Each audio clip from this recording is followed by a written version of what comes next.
কঠিন, সত্যি কথা বলবো, যারা অলস হয় তারা কিন্তু দেখবে যে না কাজ করার জন্য কিন্তু ছুতো খুঁজে বেড়ায়, আর তাদের যাতে না কাজটা না করতে হয় তার জন্য ঠিক বাহানা বের করে। কিন্তু যারা কাজের হয় তাদের কিন্তু কাজেরও অভাব হয় না, সারাদিন দেখবে টুকটুক করে কোনো না কোনো কাজ করেই যাচ্ছে। এই কথাটা মিলিয়ে নিয়ে দেখো তোমরা। এবার চলো আমি আমার প্রতিদিনের কাজে পর্বে চলে যাই।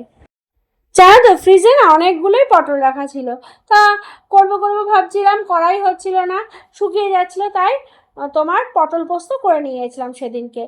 প্রথমে পোস্ত আর সর্ষে বেটে নিয়েছিলাম, আর কড়াইতে পটলগুলো ভেজে তারপরে মশলাটা কষিয়ে পটল দিয়ে জল দিয়ে দিয়েছিলাম।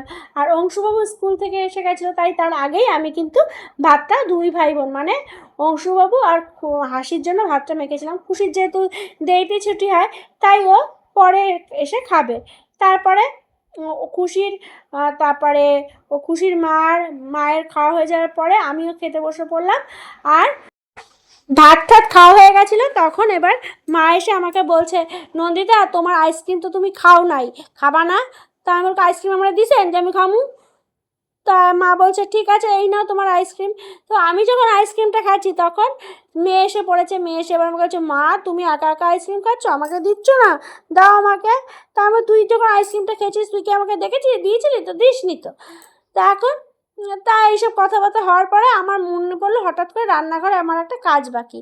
কী কাজ দেখাচ্ছি চলো তোমাদেরকে। প্রথমে হেয়ার কালার করলাম, তারপরে রান্নাঘরে গিয়ে রান্নাঘরের এই তাকটা না অনেক দিন ধরে পরিষ্কার করা হচ্ছে না, এই কাগজটা পাল্টানো হচ্ছিল না।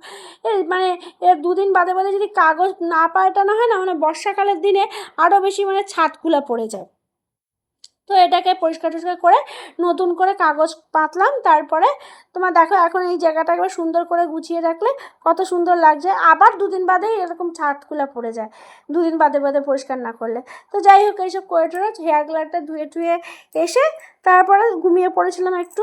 তারপরে ঘুমের থেকে উঠে আমার ছোটো যা আমাকে দিল কি বলো তো, এক কাপ চা গরম গরম, সেটা খেয়েছি। আর হাসি নিয়ে বসেছে এই যে ক্লের সংসার নিয়ে। মহারানী তো পরীক্ষা শেষ হয়ে গেছিলো, তাই দেখো আমি বানিয়েছিলাম সূর্যমুখী ফুল, ও বানিয়েছে এই অক্টোপাস। আর এই হাঁসটা কি সুন্দর হয়েছে না? হাসির যেহেতু একটা পরীক্ষা বাকি ছিল তাই ওকে পড়াতে আমি আবার ওপরে চলে গেছিলাম ওকে নিয়ে।